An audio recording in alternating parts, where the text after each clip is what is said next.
Hello, creatives, community, and kind folks. Welcome to RPG with DBJ. I am your host, DBJ, and thank you very much for being here and putting up with my shenanigans. Today, we're going to talk about the end state of a win. We are a tabletop role playing game community, and there was a holiday here in the States. For those of you who peruse this channel and you are not from the United States, yesterday was our Independence Day celebration, and I was trying to come up with a way to describe this, and I think the best way to describe it is it's the end state of the aftermath. Like, what if we win? It also had me thinking about a little bit about Star Wars and the ironic issue of, well, if there isn't a war, is the series just called Star? What happens at the end state? And I think we can come up with at least 5 compelling stories, plot hooks, whatever nomenclature you like to name it, as to what happens when the players win. Now, if I can give you a bit of the inspirational aspect of what I like to, what brought me to this conclusion, because I really wasn't sure what we were going to talk about. And for any of you who know about this channel, which is pretty surprising in and of itself, I really don't plan ahead very much. We used to do one concept all week and subdivide it, so it would be on our minds all week. But we do live in a society where, every half hour we're onto a new subject, and so I wasn't sure if that would fit. But I really did think about, okay, so it's the proverbial aftermath, heading off into the sunset. What happens? Now, to give you some context, I am wearing a t-shirt. It's a photograph of the Air Force at the moment at which Star without the war, perfect for peace. Yeah. Yeah, Drew says Star Wars has no end state, since the hero's journey is a cycle, thus the conflicts will continue eternally. Although, if I could challenge you slightly there, Drew, wouldn't the return home be the heroine's labyrinth, I would say? Discuss amongst yourselves. We're not going to go to that, although maybe next week we could do something like that. But I do wonder, the ring is thrown into the volcano. The big bad evil guy is defeated. It's the war's over, and this t-shirt represents individuals that were finally allowed to participate in a war. These are it's a photograph of the Tuskegee Airmen.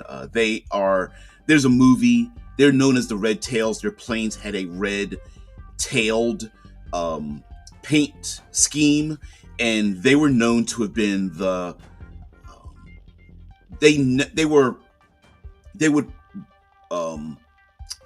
fly sorties to protect bombers. They never lost a bomber. They lost pilots from their group, but they never lost a bomber. They literally had a perfect mission thing. And the reason why it's significant is because for a very long time, it was thought that African Americans were not smart enough to even participate in the Air Force and join the military. We know that's not true. But it made me think, in the aftermath of these things, what do the heroes do? What about the people that were lost? The governments, the bad guys that slink off and tuck their tail between their legs. What happens with that? And is there enough story left to make something as compelling as defeating the big bad evil guy? We know in our tabletop role-playing games, especially fantasy. We've got the evil wizard, evil liches, vampire lords, dragons, and that kind of thing. But what happens afterwards? And I think there's something we can. I think there's some plenty of storyline left in it. So let me begin with one idea you can steal, since this channel is all about inspiration. So oftentimes yeah, Argentina happened. Yeah, don't cry for me. I wonder if we oftentimes the end when we see in our media, there's a very efficient tied bow around the rebellion winning. It's oftentimes a lot of raised fists in the air, a lot of celebration, bad guys. More likely than not, there's like the dead body of the bad guy that the heroes are standing around as the bad guy's body, I don't know, turns to sludge or disappears into the wind, or I don't know. If it wasn't for you meddling kids, I'd have gotten away with it moment, right? And yay, that's good. But oftentimes it's like, well, what about all the people that did all the heinous acts in loyalty to the bad guy? Like, what happens to them? And mind you, we have some very real world examples of what happens when after the rebellion, because we are essentially our lifestyle, our society is like one big churning loop that keeps continuing over and over and over again. And now mind you, in a tabletop role-playing game, you may need to have some space for a game focused on combat might not present itself as many options as we would like, but we may have to consider adopting some other win-loss states when talking about this kind of thing. Drew says, as a person that is more interested in psychology and sociology than violence, I can certainly say that to me, the aftermath is more interesting than the violent conflict itself. Thank you we're on the same page. We're always on the same page. It made me think about that, because there is I don't even know if I can even find this photograph, or YouTube will shut me down. Let's see.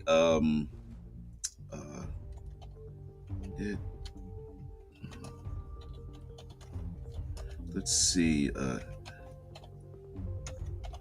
See if I can find this photograph. No, it won't let me show it. Yep. It's blocked. A photographer captured the image, and I'm not trying to point out a particular culture or a particular time period, or even like the heinous act that was caused, but there was a there we go. I'm gonna use this to share this image out. Anyway, Drew says that more interested in psychology and sociology than the violence itself, and far more indie games are interested in that than the violence itself. And it's weird because we can have a win state for our heroes, the violent win state. Bad guys beaten to the ground, heroes go, yeah, they high five each other, fists in the air, and still effectively lose. Like, what players tend to want to play characters that are very interested in getting to the finish line. What do you get when we win? Like, I want my experience points, I want my fate points, I want to increase my powers, and what we do to get to that point is often ignored. And that's often the goal of storytelling when it comes to post-apocalyptic settings, right? It's like, how much humanity are you willing to expend to trade off to get to the win state? Like, what are we willing to swallow ethically and morally till we get to that point. So I think that's one excellent plot point. We'll come up with that while I try to get this YouTube to, please don't shut me down. Please don't do it. So this is a can't really see the whole thing. And can I actually go to, it's called Groovy History. I don't know. There it is. There we go. I know there's going to be a lot of pop-ups. Sorry about that, guys. This image is extremely famous. And, you know, Execution of Saigon, the famous snapshot that started the anti-war movement. And an individual is executed in the street. And why this particular image came up in my mind was the fact that this was a, dare I say, celebration of a win, as individuals were being brought out into the public and executed for having allied with the wrong side. And that in itself would be a very, very interesting plot point if the players are the goody heroes, and the classic silver knights of the pure flame or something start marching out the goblinoid hordes and executing them in the streets, right? And the players are just sitting back like, wait, what? We shouldn't be are we sure we want to do this? Are we sure this is the kind of activity we want to have and be part of, and have the population put on forced smiles as the players are become the poster children of establishing a new world order? I think that would be very compelling for an aftermath of a win. I say this because Independence Day here in the United States, you know, known as the 4th of July, is a federal holiday in the United States, which commemorates the ratification of the Declaration of Independence by the Second Continental Congress on July 4th, 1776, establishing the United States of America. And the Founding Fathers, father delegates of the Second Continental Congress declared that the 13 colonies were no longer subject and subordinate to the monarch of Britain, King George III, and were now united, free, and independent states. And that represents our win. Now, of course, we have history. History has gone on from there. And I would say what we consider 4th of July, Independence Day, has kind of morphed away from a bit from its original inception, but it is a win state. But some people would say from that point forward, was it really a win? Was it, you could very easily look at look very deep and go, well, maybe not. And in our fantasy and modern day and science fiction tabletop role-playing games, that may be the case. The Ant King says, in real life, revolution tends to lead to another revolution. Maybe in fiction, we can have a happier ending. That is very true, too, as well. Storytelling, tabletop role-playing games, that kind of thing. I mean, the embrace of the impossible, the embrace of absurdity is a thing that we love. We know we have, our real life has examples of all the terrible things that happen even after a win state, right? Like there are television shows dedicated to lottery winner horror stories, right? Like these are people who literally won the lottery of life, if we could put a physical representation of it. And those people even have lottery winning horror stories. So yeah, there's the name of it.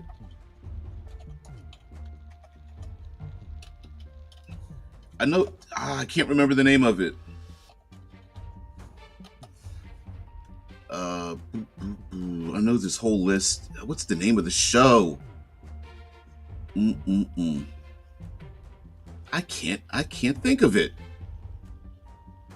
Anyway, yeah, but yeah, I just Googled lottery winner horror stories, and it's just like website after website just dedicated to it. Just completely dedicated to people that go down a dark path. Now, mind you, a lot of that is self-imposed because of the win. But there was even a television show called windfall about a small community of people that all got together to play the lottery, and they won. And the darkness that came about from people that won the money and didn't win the money and things like that. It says, what happens when you win? We've got a song about that. It's called LMOE, Last Man on Earth. Ah, yeah, maybe. Yeah, what is it? Pyrrhic victories are a thing that happens in rebellions and win conditions that, yeah, you won, but you have nothing left afterwards. Yeah, because it can really suck when you win in a post-apocalypse scenario. Yeah, we won, and there's no one around to like slap you on the back and give you the high five and whatnot. So, uh, plot point, story element number one: the world completely changes. The heroes win. They slap ass. After winning the goal or touchdown or however you measure your win state, and then the players look around and they realize that the aftermath of their win has completely changed the world. Take your world map, crumple it up, and change it. Like maybe there are literally physical representations of the destruction of what it took to defeat the bad guy. Now that's one method, right? Where the win state itself is transformative and we're in a new world. The evil necromancer was annihilated. The undead armies are gone. The players look around and they realize that when they look back, whole nations have burned to the ground. There's famine, there's disease. It's a brand new world. And it's like it's the proverbial beginning of the post-apocalypse, which would be pretty interesting, I think, if the players began this post-apocalyptic setting knowing that they were at least part of the cause of it, or ignore the signs that they should have been looking behind them and to their side instead of constantly looking forward. I think that would be very interesting, especially if it gives rise to something else, which is going to be my second plot point that you can steal. So the first one is post-apocalypse, that it could literally be a brand new apocalypse, I guess, from the old post-apocalypse if the world was literally in a post-apocalypse. But yeah, disease, famine, natural disasters, plain old rifts, shattering of the earth, meteoric impacts, hell, portents, omens, and sightings or things like that, whatever the case may be. I'm trying to think of some other very common tropish things. I can't think of any off the top of my head. Oh well. Solar flares, radiation, mutations, rampant insanity. The Ant King says, imagine being a lottery winner horror story, paying your bills and then being sad about rich stuff. That would rule. Actually, it happens. There are many people who win the lottery and feel guilty about it. I would say similar to survivor's guilt, except the opposite. Like, why did I receive such a great gift where there are other people who are suffering around me? So there are a lot of lottery winners where that happens to them, or maybe they aren't as selfish as they thought they would be. Many lottery winners give their money away too as well. Imagine how boring it would be when you win the Mad Max game and now you're the only person left. Yeah, you know what? Some, and I kind of fall into this category.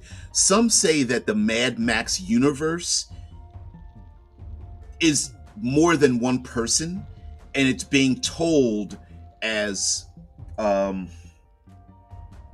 they are parables. These are stories being told from the point of view of someone, a small community that has survived, and all the Mad Max movies are nothing but stories being told to children, essentially. Myths and what are the other things that are told? Stories that are told to teach people how to act. Oh wow, I can't even think of what they're parables. Paul Bunyan, I can't. Wow, my brain is just gone. So anyway, it's 6 in the morning for myself, so I apologize for that with these brain farts.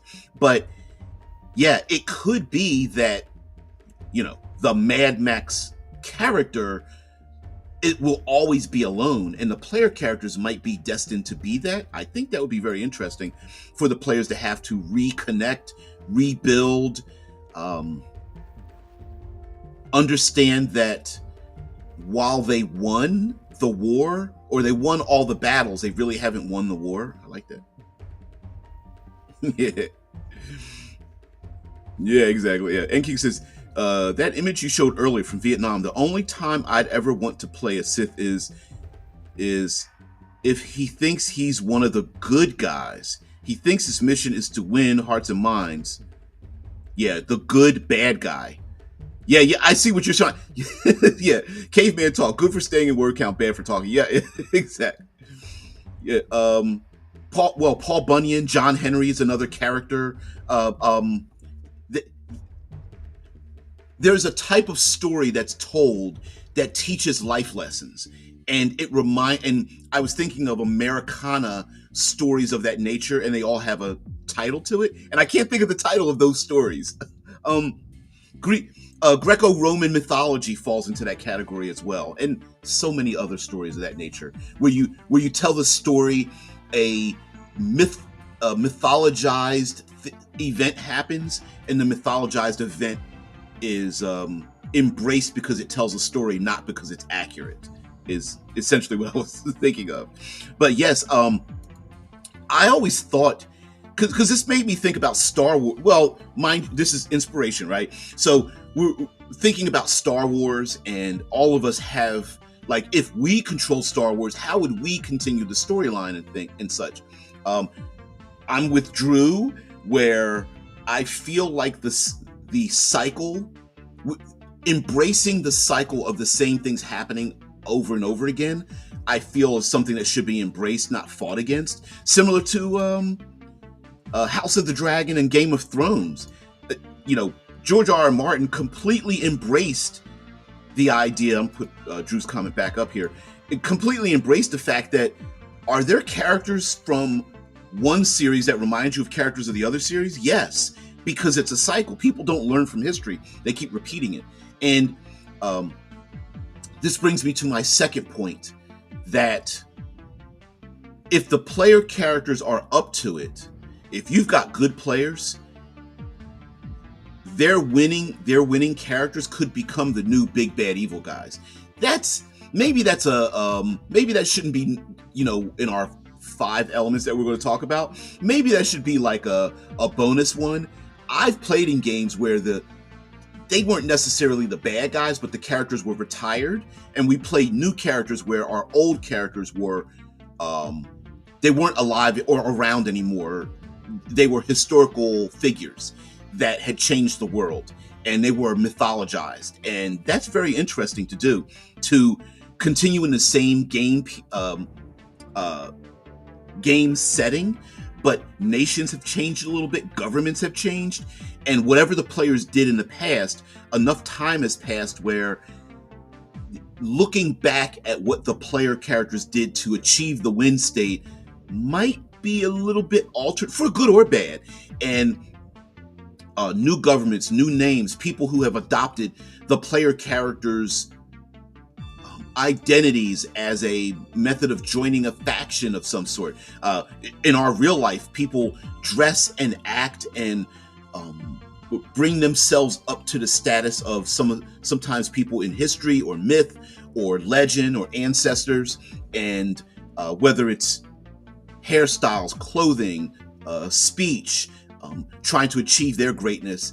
And that same thing could be in this world in terms of a good thing. The bad thing would be, killing in the name of, right? It's the Rage Against the Machine song, like killing in the name of, like, okay, maybe when the players defeated the goblinoid hordes, and now there is a prejudice and genocidal mania against anyone or anything that even appears goblinoid, and then the next generation of players are literally playing like, no, you can only play like an orc, hobgoblin, goblin, kobold, bugbear, right? That's it. Maybe you could throw in a gnoll or lizard folk or something, like your classic fantasy enemy races. And it's like, yeah, you get to play one of those. And oh, by the way, you're being hunted and enslaved simply for being born the way you are.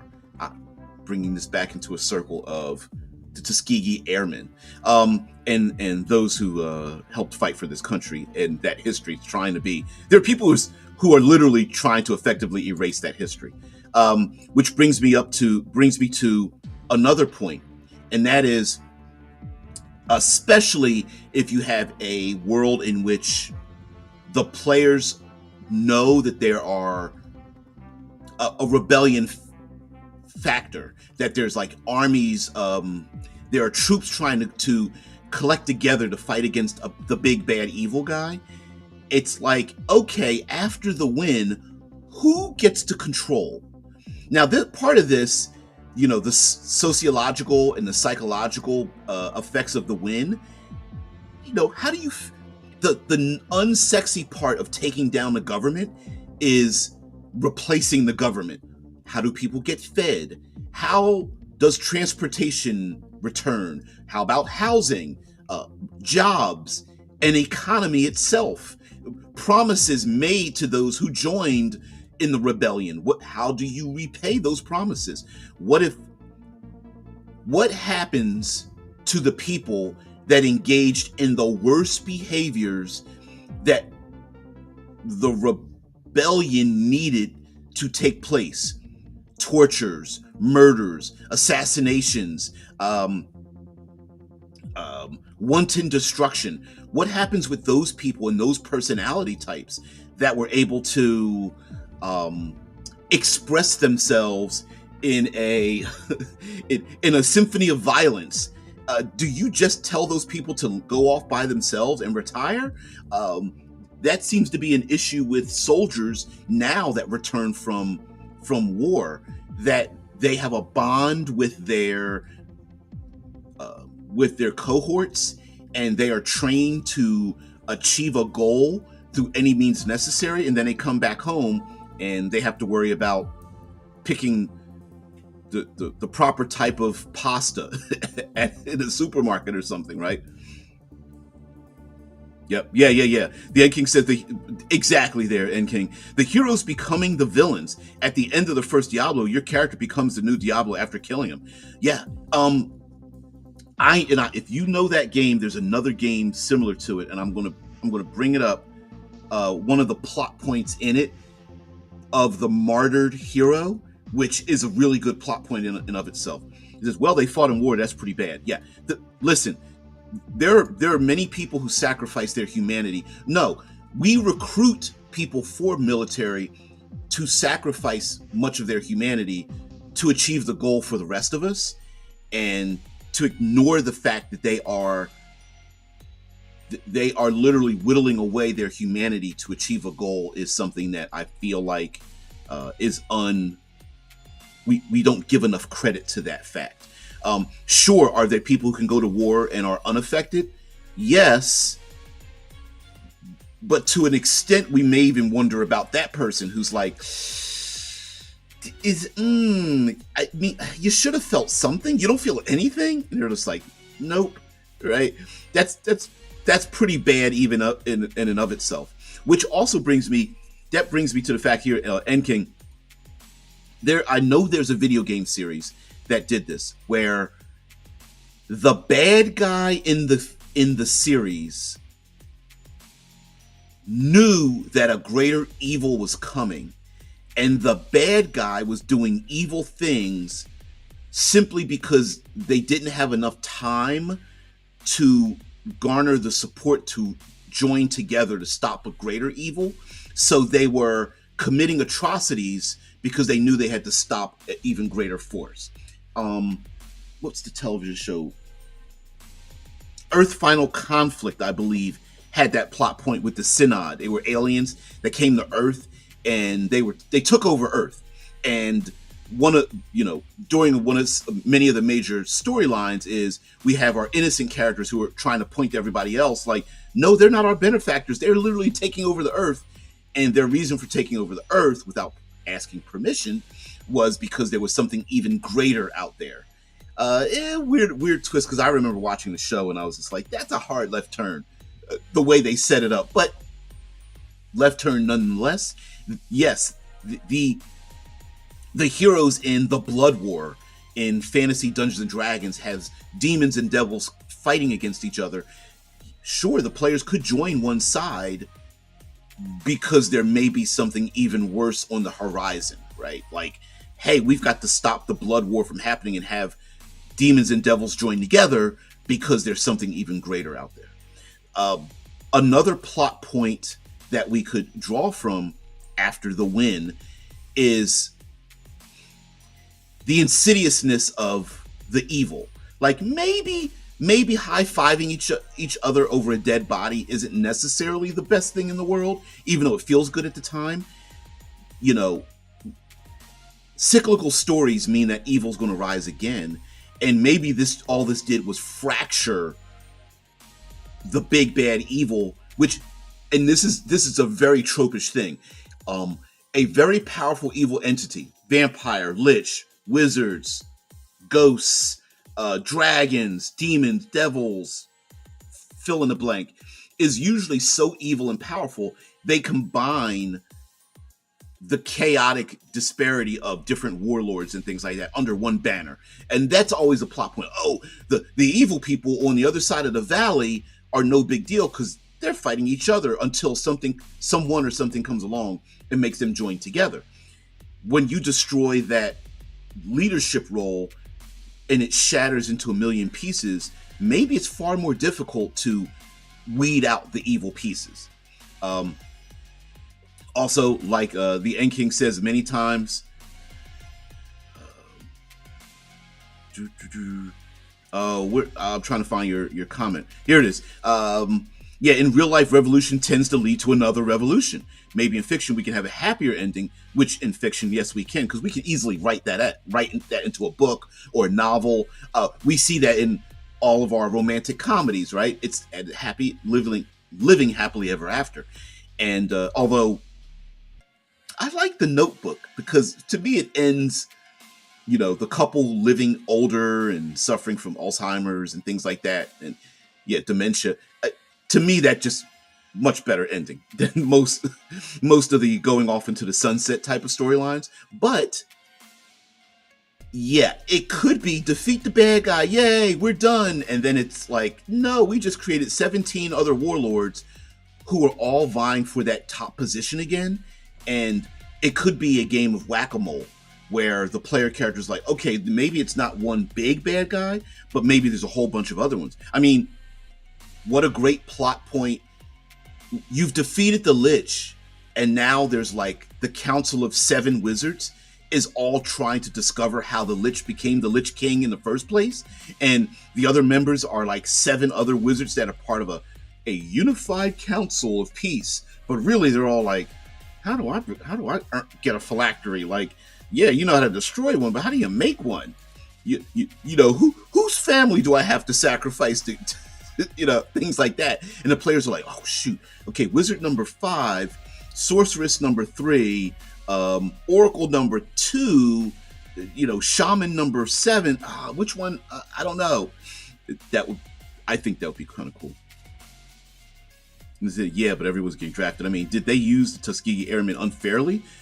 Like, did they send them on a suicide mission or something? Let's see. Let's see if there's. We can read.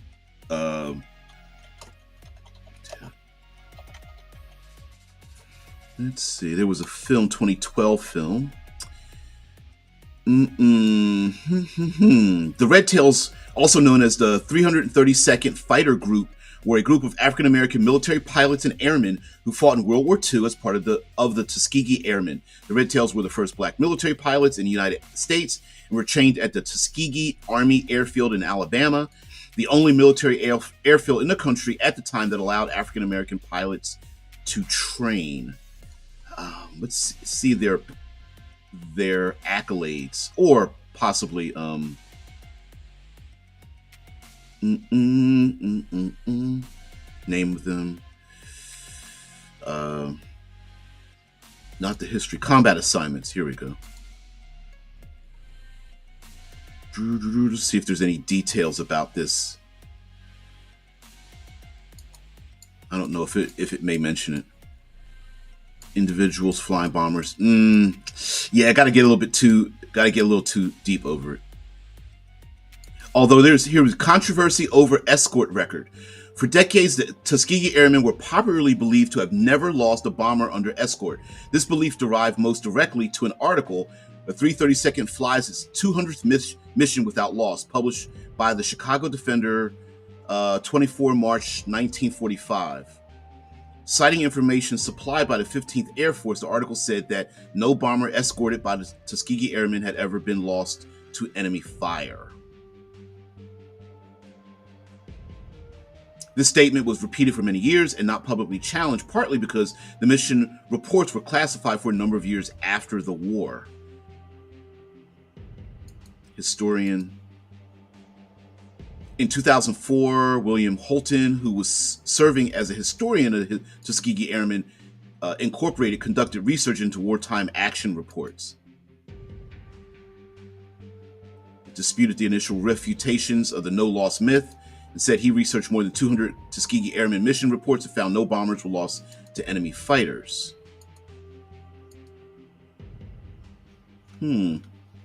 Interesting.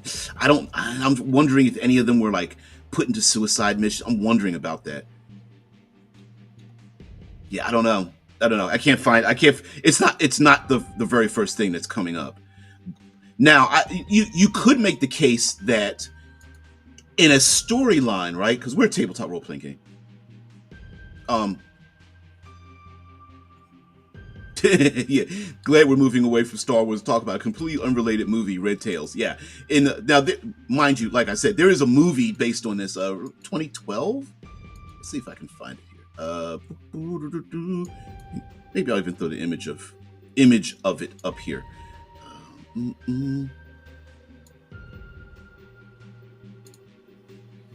Yeah, Red Tails, about the fictionalized. Let's move this back.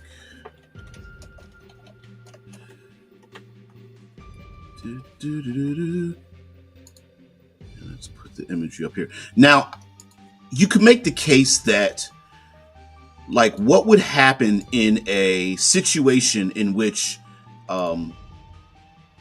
the player characters had to make deals with the devil, literally and or figuratively, and what happens if,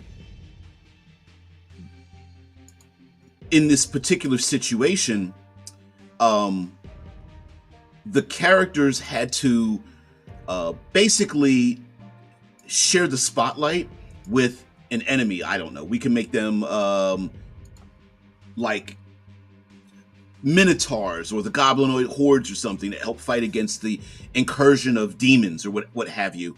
And that could also be an issue where, like the Red Tail situation, the player characters themselves or other people were recruited, join the good guy side, and then now that it's over, everyone thinks that they're just going to go back to normal. And the goblinoid hordes are like, no, we're going to have our own nation. And the players may be on their side, like, yeah, it makes perfect sense to have a nation of hobgoblins and bugbears and things like that. Like, of course they should have their own seat at the council, and we should treat them fairly. And I could see prejudice rising up against that kind of thing. I mean, imagine our world, imagine an alien invasion on Earth, and nations that have been in conflict with each other, groups of individuals even that have been in conflict with each other, uniting against the one great evil. And we drive off the alien invasion, and then we all look back at each other and we're like, we've got energy weapons and power armor. We can focus at each other and get back to our old fights, right? Like, does that disappear in the world? maybe not, maybe not. Maybe there's still hatred, right? Um, that would be interesting as well. Also, rebuilding after the fall. Yes, the bad guys are gone, but what amazing stories could you tell with the rebuild, where the players are, um, they need to gather the greatest scientists. They need to gather and have people trained to take up trades like carpentry and plumbing and social engineering to create a new government and a new way of doing things when so many people have survived relying on the evil machinations of those that came before. I mean, there's a good I shouldn't bring up Star Wars again, but there are many people that like the Empire because at least the Empire was the evil you knew instead of the evil you didn't.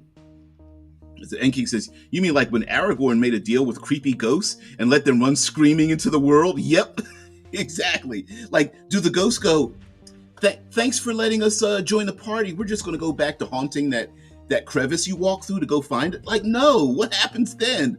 What happens when the great power of the player characters opens a rift into the elemental void to use that power against the big bad guy, and then they look around and the fire and earth elementals and air elementals are like, yeah, we're not going back home. We're staying right here. I think there you could tell a compelling story when characters who really don't have any skills in government are appointed governmental positions. This is a great we've seen this trope used plenty of times as well when yes, Aragorn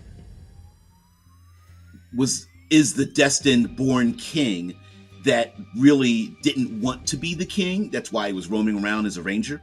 But many player characters are not designed to be pencil pushers and push paperwork, right? They're big damn heroes, maybe not so good at running governments, which means that a good story is how do the players step down from a position that everybody wants them to step up into, knowing when the players themselves are like, listen, I have no skill in running government. All I do is beat up bad guys, right? And who do the players appoint to get into those positions in the first place? We would normally assume, oh, well, why don't we just pick the person that's the most the most intelligent or the most highly skilled or what have you. But sometimes they're not the most charismatic individuals. Sometimes you need someone who is charismatic to unite people on the same page, to then hand that influence over to people who are smarter, but they just don't have the social skills to placate the masses when things aren't going well right away. Also, what kind of power or influence or promises, equipment, whatever the case may be, power armor, magic power, psychic entities, or whatever. Okay, great. The player characters called all that stuff up. Is it easy to put it back in the bottle? Or are there like regular people literally picking up the remnants of what the players have and it's just hanging around like debris? For example, in the Pacific Rim movie series of all things, I think it was a cool world building idea to have trash depots of giant robots and people living and scavenging in the giant trash depots of giant robots, building their own robots, right? That's a really cool thing. There was even a black market of selling body parts of the kaiju that were killed. You've heard me talk about Salt and Wounds. Here we go. Salt in Wounds RPG setting. See if we can get some imagery up here. And yeah, you've heard me talk about this setting a number of times. I don't hear anybody ever talking about it at all. But here we go. Salt and Wounds is about a Tarrasque with 13 harpoons stabbed into it, known as meridians, and this giant, massive kaiju-sized creature is pinned to the ground in these constantly needing to be rejuvenated, arcane harpoons to keep the creature from thrashing around, and uh, and there's a whole society built around it. I mean, the defeat of the necromancer, great, we defeated the necromancer, but would the players tolerate a community that puts the undead to work, sowing fields? Would the players tolerate a new government run by ghosts that are like, hey, we're the ancestors of our people. We don't mean any harm. Thanks for releasing us from the control of the necromancer, but we need to get back to controlling the government. And the PCs are like, wait, but you guys are ghosts. And one of them's like, well, technically, I'm a wraith. Those two are specters. That one over there is a shadow. But yeah, we get your point. Yeah. That may be the case. Maybe humanity, uh, again, I've talked about this before. Maybe society is like, oh no, we're so used to the undead that there's a knight's order where even unto death they are resurrected to become the undead, to continue to stand upon the walls to defend the nation, the city state, or whatever. And the PCs are like, listen, we defeated the necromancer. We're against all undead forces. And society might go, no, maybe no, we kind of like the way this is. Like we're used to it. We've adapted to this new way. Yeah. Some of your comments here. Is there any famous work of fiction that's actually about a party of adventurers defeating an evil ruler and having everything fall apart when they try to institute a new order? There has to be. Do I know there's one? No, but there's got to be one. You guys, anyone out there that knows of a series, book, graphic novel, anime, anything like that, where the big damn heroes win and then everything falls apart afterwards? I don't know. The only thing I can think of is a comic where Loki successfully defeats Thor and Odin and becomes the ruler of Asgard. Then the rest of the book, he has to rule Asgard, and it sucks. Yeah, it sucks for him, but as a book, it works quite nicely. That is the thing, too. Be careful what you ask for. You just might get it. I think many, speaking for presidents here in the United States, and the propensity for presidents to get the gray, they automatically get that gray hair from the stresses and things. I would guess that being in that kind of leadership position is one in which very few people would want. Despite the fact that to become a politician, you have to really swallow down the pill of narcissism, because you've been telling everybody else that you're the biggest and baddest. But yeah, that's a thing. That's a thing. No one talks about salt and wounds. Mm-mm-mm.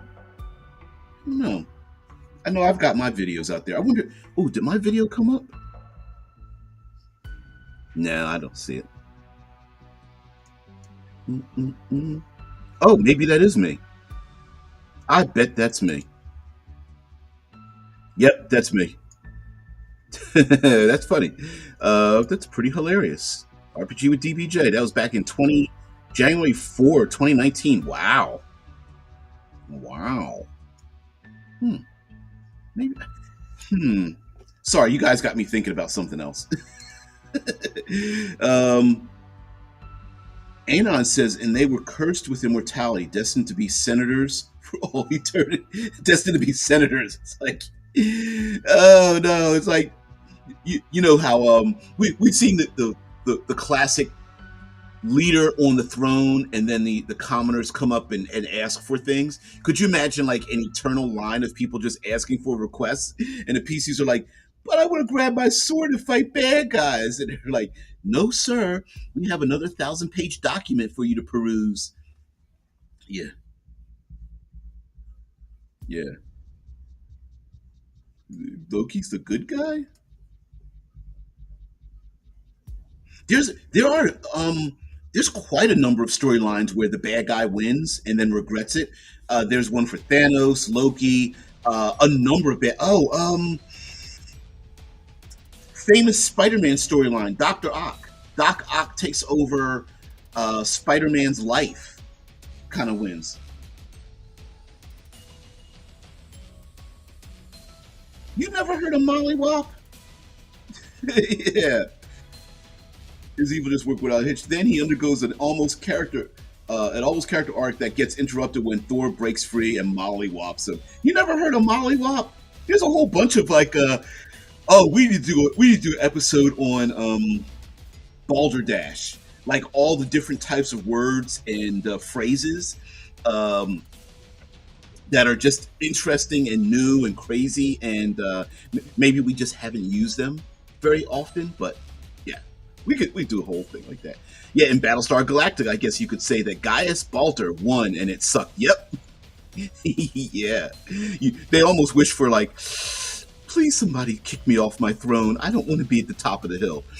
Also, there is the issue of being king of the hill itself, right? Like, we know in our own world that people at the highest pinnacle are always trying to be dragged back down. But whether we think it's jealousy or whatever the case may be, those at the top are always pulled down. High level peasants and policy. Come on, roll a d20. Peasants and policy is the new TTRPG. Oh man, yeah. All right, settlers of Catan. Yeah, being a senator for eternity wouldn't necessarily suck that much. You could just sit around and call people to testify and insult them the whole time, like that Josh Howley guy. Yeah, could do that. Just come before me so I can. Well, what is it? The reality judge shows. People go to small claims court and basically get chastised by a judge, and the bailiff is always laughing, always co-signing the judge's thing. That's a real thing too, where the players are like, I guess I'm going to put on my judge's robe and verbally berate people for being stupid. But there is the idea of the players getting to the top of the mountain and looking back, and instead of everyone going like, yeah, you won, they look at the PCs like, you mother, you think you're all that. And the players could create their own enemies simply by their successes. And listen, players, we all hate being hated for being good. There's nothing worse than a person. I mean, how many times have we seen very rich, very famous, very influential people try to do a good thing, and there's a whole army of people coming behind like, fold arm, pouty face. They think just because they're rich and famous and they think they can help people. I mean, what do they think they are? Are they trying to like assuage their guilt? I mean, they help those people, I don't know, get clean water. Why can't they help these other people fight, prenatal death or something? There's always those people. You did this one thing. How come you can't do this other thing? You donated money. How come you can't donate more money? And that would be an excellent horror story for the player characters, right? Like the Knight's Order that went behind the player characters to do the cleanup. The Knight's Order is like, you think you're the head of the Knight's Order? And the PCs are like, no, we're not the head of the Knight's Order. Oh, so you don't want to be the head of the Knight's Order? Is there something wrong with us? It's the proverbial, no matter what you say, you're wrong. And we do that at work. I laugh at people at work because they're like, well, what should I do? And I'm like, I don't know. Make a decision knowing whatever decision you make is wrong. So that could be a thing. Also, another plot point could just be, this could literally play into the hands of a bigger evil. Like, the evil gangster that works with the police or law enforcement to stop a rival gang, simply so that it creates a void for the new, more influential and smarter evil gangster to move into that void. Like, I don't know. The blood war is going to get won by influencing the player characters to defeat the Lich Lord and the Dragon and the Vampire, the Council of Wizards, because the devils down in the Nine Hells know that if they open a rift and take over the prime material plane, they know they're going to get backlash from the dragons and the vampire lord and the council of seven and the lich queen, and they're just like, why don't we just get the PCs to do it for us and get rid of them to make a void? I know that's very simple. I get it that there's always another bigger, badder person above the person that's a big bad, but yeah, joining the good guy's side to get the good guy to do the work, the evil guy's work, you got to be careful about something like that, because then it makes it seem like we defeated that bad guy, but it didn't matter, which is one of the problems with Star Wars, that, oh, Luke defeated Palpatine, and yet it didn't stop anything, and it's like, just... We know it's Star Wars. Maybe we should continue. But there are a lot of people who get butthurt. They're just like, well, if Palpatine's back, wouldn't that just make Luke Skywalker's efforts useless? Yeah. My 11th level comptroller, Enron the accountant, had to step down after failing their save versus embezzlement. Yeah. Oh, yeah. Listen, there's no strength and dex stats in this game. It's all... it's got to be all, like, bureaucratic social pencil pushing stats. Like, let's see, I've got schmooze, sway, connive, backstab, trash talk, gossip, the big six stats. Yeah, it would have to be. I pull out my +3 pencil and my plus 4 clipboard. All right, well, if you're going to do that, I'm going to have to use my coffee cup of annoying sippage.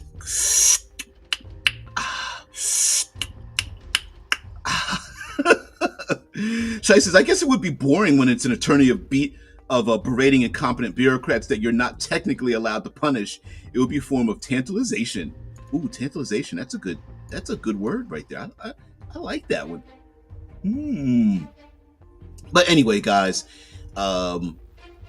wasn't able to broadcast for Independence Day. I got back real late. And we stayed up, and the wife and I. Sorry about that. But it is. How do you pronounce it overseas? We call it a holiday. Do we just remove the A and just call it holiday? Anyway, 4th of July, Independence Day.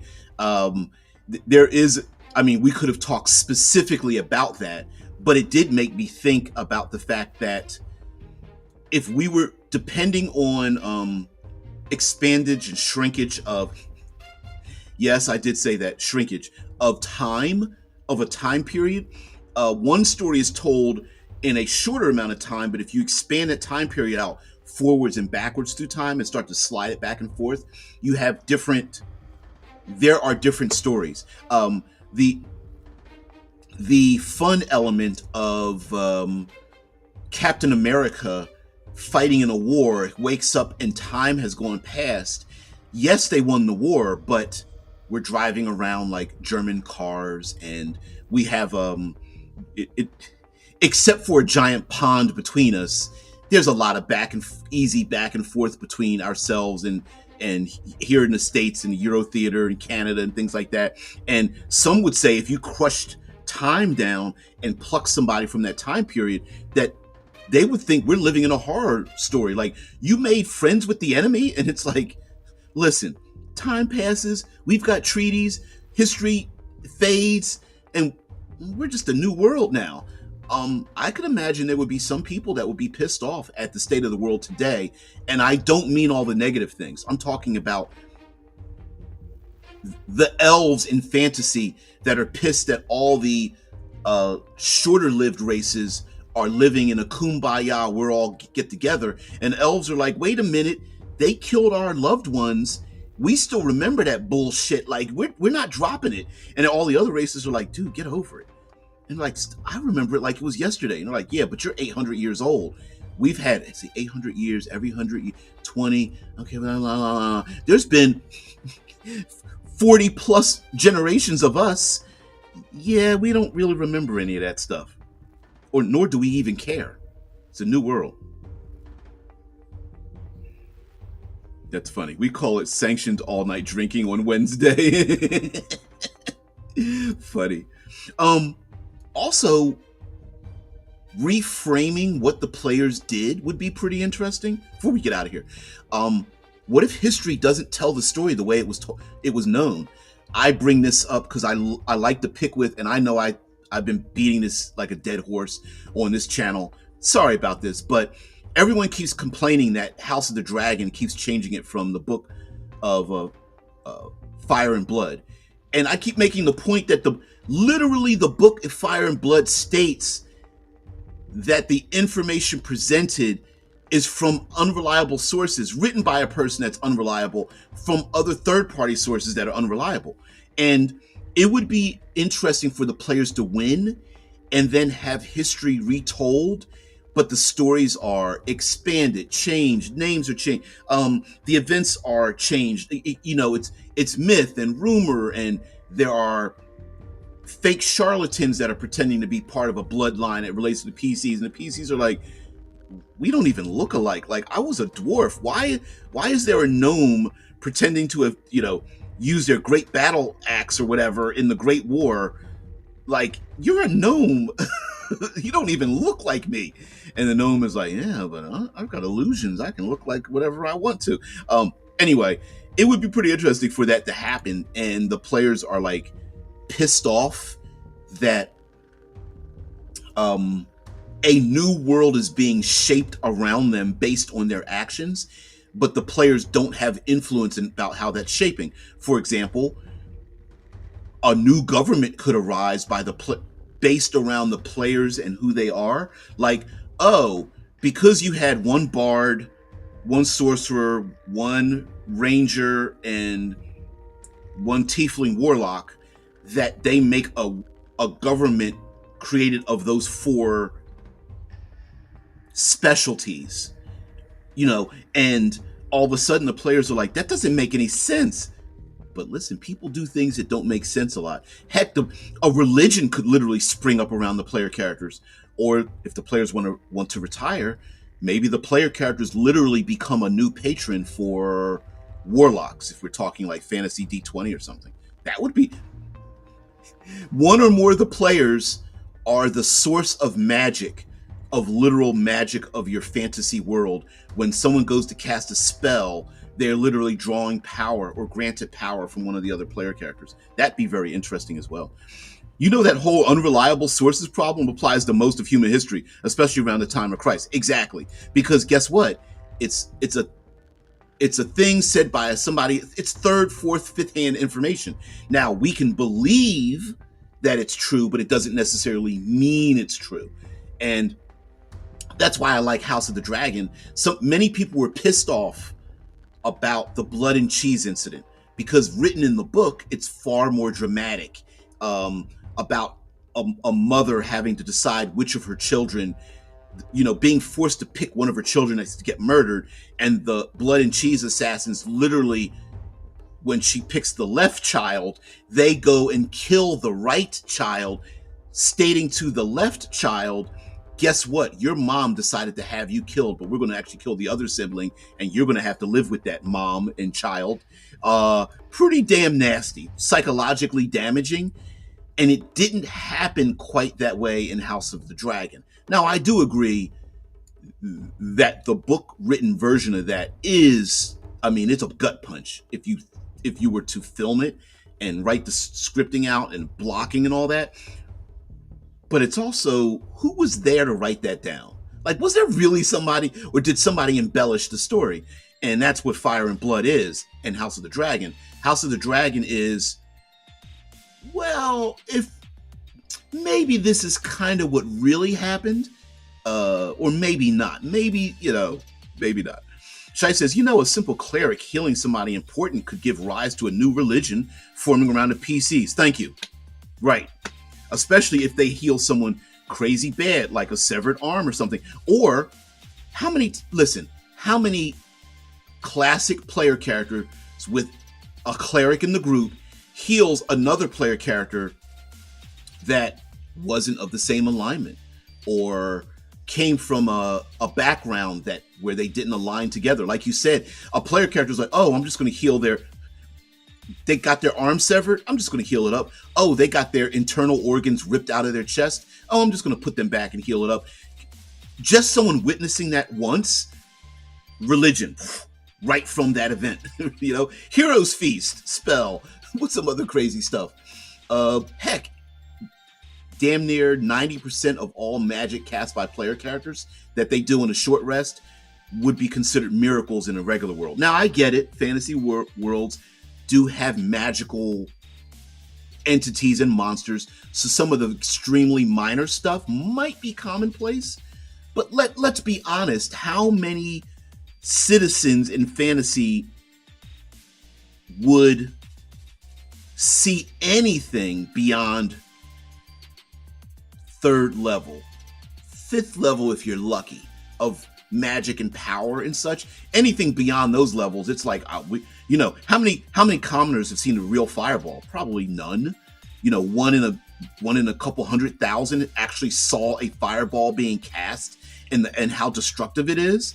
When most people were like, oh, this person can cast a fireball, but it's really, I don't know what the spell is, Burning Hands or Ray of Fire or Jet Fire, whatever the case might be, right? Like, they may assume it's one thing, but to see a real fireball is like watching a nuclear bomb go off. You're like, what the, holy shit, like what?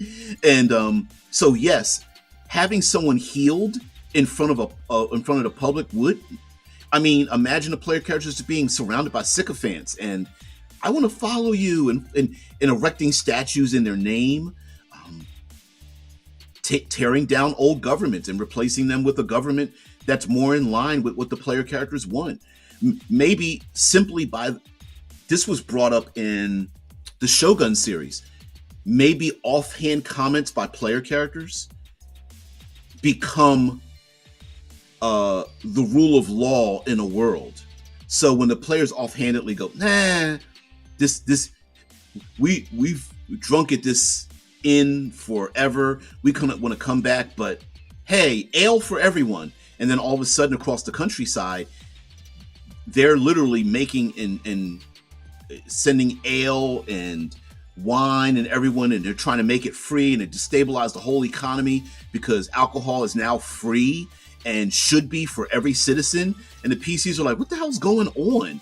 And they shut down the city square because they have to put all the barrels of alcohol that they're starting to create, because to give everybody alcohol for free for eternity is pretty damn hard to do. So now they have to find space to hold all the aging barrels, and now the barrel makers now are this like very powerful guild as they start aging the alcohols and stuff. And we're going to have to take down this whole forest because we have to grow more grapes and that kind of thing. The PCs are like, yo, hold on, what the fuck? Like, it would be pretty funny. I know I'm being ridiculous, but what happens when you win a war? What happens when the rebellion wins? What happens when the 13 colonies separate? What do we do with our enemy when the enemy has been defeated and the enemy goes, yeah, you're right, we're defeated. Now what? Do we shit, I'm gonna put this tab up here. This classic image, right? Of a public execution that was placed in papers and things. Imagine, let's go back to Rage Against the Machine, Killing in the Name of, and if the player characters, would they tolerate something like that?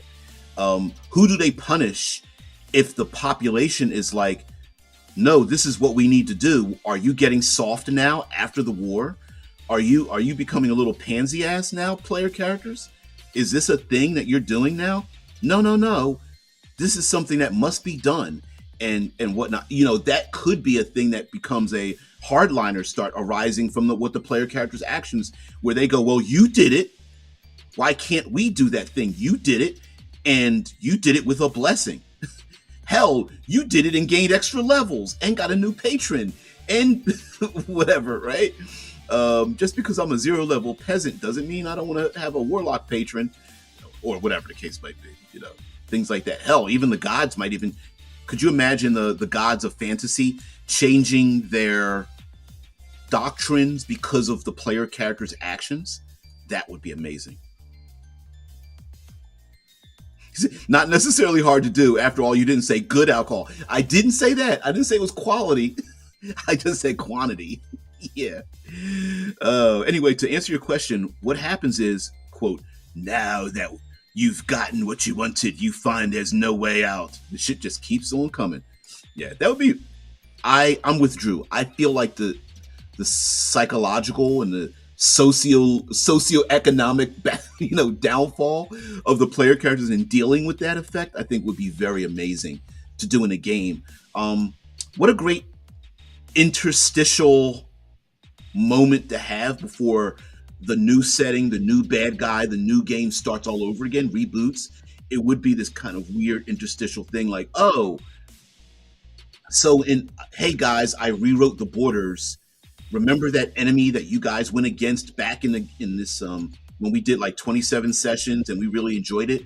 Yeah, all those borders are now gone. Now we have new leadership, new governments, new, you know, it's a new world that you're living in, and let's try to navigate that one. And the player characters may say that's amazing.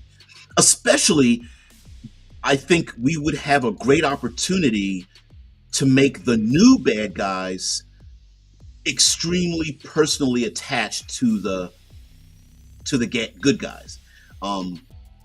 Uncles, aunts, cousins, compatriots, people that fought on the same side of a war or something like that would be very interesting. I think that would be very awesome as well, to make them like, no, that's the Council of Seven isn't just some unnamed people.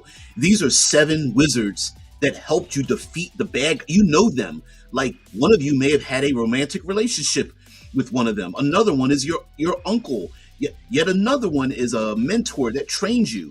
Now the Council of Seven is doing all these things in without your consent, and they've gained power and they have influence, and you can't strike them down in public because who knows what the hell might happen. I think that'd be kind of cool. So anyway, guys, thank you very much for being a part of the show. Have a great weekend. Yes, Drew and everyone else, I will start to make broadcast these with a schedule ahead of time and try to come up with, maybe go back to that maybe weekly theme that I used to do. I don't know. You guys tell me. Or maybe we'll do the weekly themes and then you guys tell me what you think about it. So guys, have a great one. I'll see you later.